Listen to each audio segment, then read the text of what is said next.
Авиакатастрофа российского аэробуса над Синаем 31 октября произошла в результате теракта. Об этом Владимиру Путину доложил глава Национального антитеррористического комитета Александр Бортников на совещании. Оно прошло накануне поздно вечером в Кремле.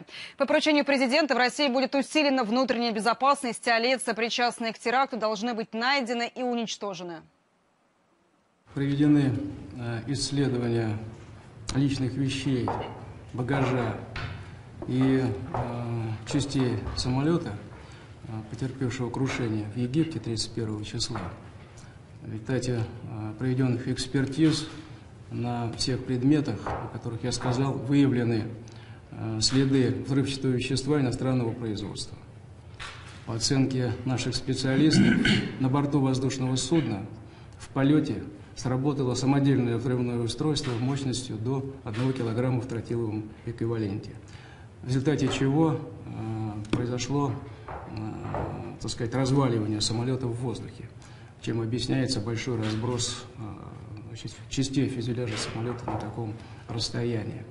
Можно однозначно сказать, что это террористический акт. Давайте вспомним еще.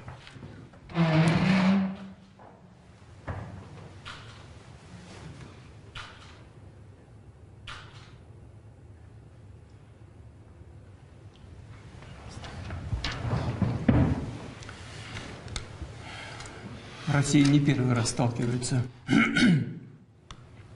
с варварскими террористическими преступлениями.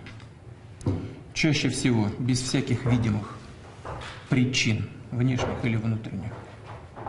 Так, как это было со взрывом на вокзале в Волгограде в конце 2013 года.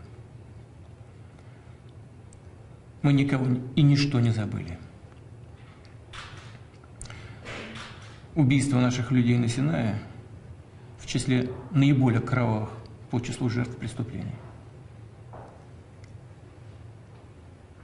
И мы не будем вытирать слез с нашей души и сердца.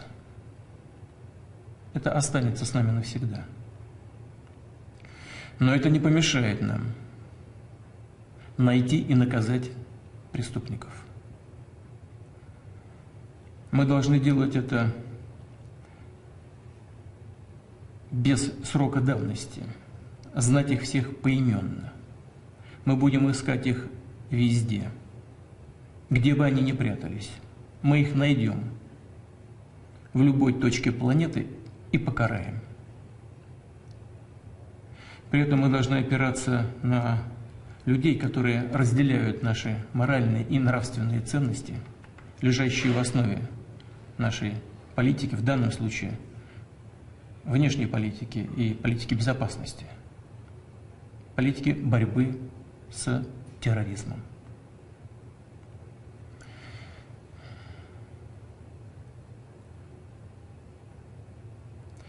Наша работа, боевая работа авиации в Сирии должна быть не просто продолжена. Она должна быть усилена таким образом, чтобы преступники поняли, что возмездие неизбежно.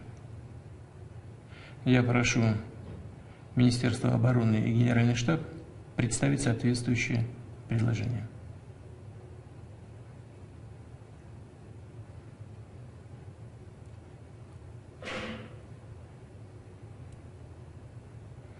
Я проверю, как идет работа.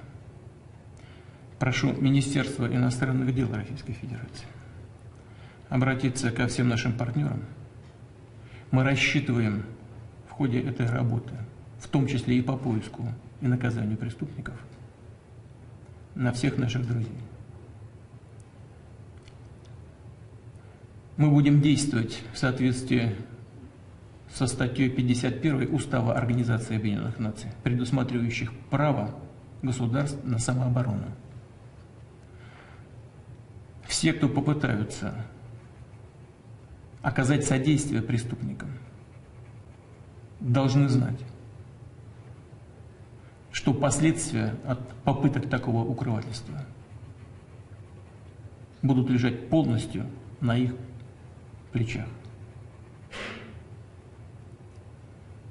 Я прошу все наши специальные службы сосредоточиться на этой работе.